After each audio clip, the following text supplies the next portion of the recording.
记者综合报道。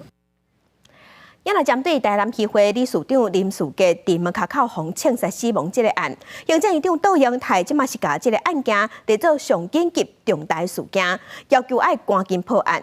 另外嘛已经要展开全国的扫污。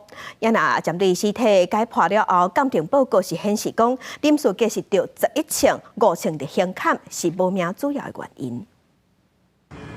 台南市区议会理事长林树杰，初暝透早伫因兜门口去互近距离开枪大死。台南地检署会同法医将甲遗体载去高雄殡仪馆做电脑断层扫描鉴定，发现部分的枪只要伫林树杰体内，结果再登去台南殡仪馆做解剖鉴定，还佫有空喙甲弹道比对。规个过程经过4点钟，初步判定林树杰着11枪，其中5枪透过胸砍，造成2粒气伫体内出血死亡。发现林姓死者遭枪击共11枪，初步研判其中5枪贯穿死者胸腔，导致双肺血胸而死亡。详细死因仍有待法医研究所出具报告。歹徒放火，甲作案的车烧掉，要来灭证。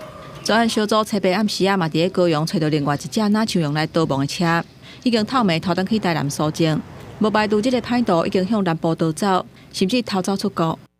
第2辆车确实有掌握，但是目前我们仍然在厘清调查中，身份上面有没有掌握这边部分，因为是属于侦查中哈，所以没办法跟大家报告。所以至于说后面说不说是已经出境这个东西，基本上我目前来讲，我们都还在调查中啦。过无几天，就要退休的台南市警察局长廖宗山，想要到任内上尾发生重大刑案，伊讲有信心会当抓到歹徒，甲伊逮捕归案。